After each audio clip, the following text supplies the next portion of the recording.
Halo, Assalamualaikum warahmatullahi wabarakatuh. Perkenalkan, nama saya Sufriani Maswatu dari Prodi Kehutanan Fakultas Pertanian Universitas Hairun. Berikut saya akan mempresentasikan mengenai simbiosis yang ada di kehidupan kita. Jadi, sebenarnya simbiosis sangat banyak di kehidupan kita, bermacam-macam jenis, tetapi pada video saya kali ini, saya hanya akan membahas beberapa macam simbiosis saja. Sebelum kita mengenal simbiosis lebih jauh, marilah kita mengenal apa itu simbiosis. Kata simbiosis berasal dari bahasa Yunani. Sim yang berarti dengan, dan biosis yang berarti kehidupan. Jadi, simbiosis adalah interaksi jangka panjang dan dekat antara dua organisme yang berbeda. Dalam simbiosis, setidaknya salah satu organisme mendapatkan keuntungan dan satunya tidak mendapatkan apa-apa. Atau bisa juga kedua organisme tersebut saling tidak mendapatkan keuntungan maupun kerugian. Oke, di sini terdapat simbiosis yang pertama yang akan saya bahas, yaitu simbiosis mutualisme, di mana terdapat semut rangrang dan tumbuhan. Semut rangrang atau Euphorbia smaragdina merupakan serangga yang biasa kita jumpai pada tanaman seperti buah nangka, mangga, dan tanaman lainnya. Keberadaannya semut rangrang dalam tumbuhan untuk melindungi tumbuhan dari serangan hama yang merusak tanaman. Sedangkan semut rangrang mendapatkan keuntungan karena dapat membuat sarang pada tumbuhan tersebut. Maka jika tanaman diserang hama, semut rangrang tidak akan tinggal diam dan akan menyerang hama tersebut. Jadi pada simbiosis semut rangrang dan tumbuhan itu dua-duanya tidak mendapatkan kerugian, melainkan sama-sama mendapatkan keuntungan karena keberadaan semut rangrang pada tumbuhan, dia bisa melindungi tumbuhan tersebut dari serangan hama. Terus keuntungannya untuk semut rangrang juga, dia bisa membuat rumah pada tumbuhan tersebut, dan tumbuhan tersebut dia tidak mendapatkan kerugian apapun karena dia terhindar dari serangan hama.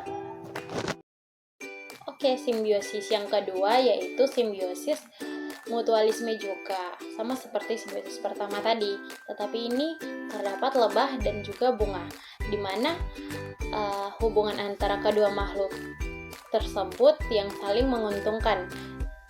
Di sini teman-teman bisa melihat sendiri bahwa terdapat lebah yang memakan sari atau mengambil sari dari bunga tersebut. Jadi keuntungannya untuk serangga atau lebah tersebut, dia dapat mengonsumsi atau memakan sari dari bunga tersebut untuk kebutuhannya. Sedangkan keuntungan untuk tumbuhan atau bunga tersebut, dia dapat berkembang biak atau dapat berproduksi kembali dengan cara penyerbukan dari lebah. Oke teman-teman, sekarang kita beralih ke simbiosis yang ketiga, yaitu simbiosis netralisme. Di sini terdapat ayam dan kambing. Hubungan antara ayam dan kambing merupakan contoh simbiosis netralisme, yaitu hubungan antara makhluk hidup yang berbeda jenis dan saling memengaruhi. Hal ini karena kedua hewan tersebut memiliki jenis makanan yang berbeda sehingga tidak akan memperebutkan makanan atau wilayah. Jadi, simbiosis netralisme yang terdapat pada ayam dan kambing, dua-duanya tidak mendapatkan kerugian maupun keuntungan karena kedua hewan atau kedua makhluk tersebut tidak saling memperebutkan makanan ataupun tempat tinggal. Jadi disebut simbiosis netralisme. Oke, jadi kita berpindah ke simbiosis parasitisme.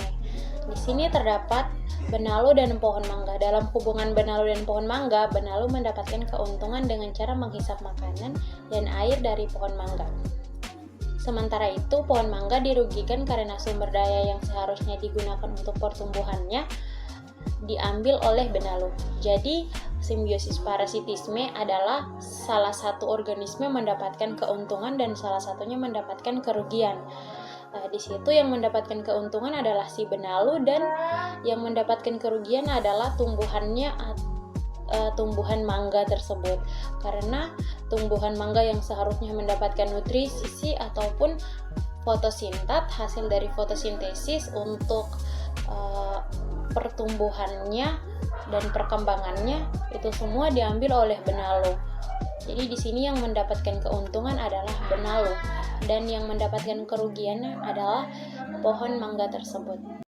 Oke, kita lanjut pada simbiosis yang terakhir, yaitu simbiosis yang kelima. Simbiosis kambing dan rumput. Simbiosis kambing dan rumput dia dinamakan dengan simbiosis mutualisme. Hubungan simbiosis mutualisme terjadi ketika kambing memakan rumput.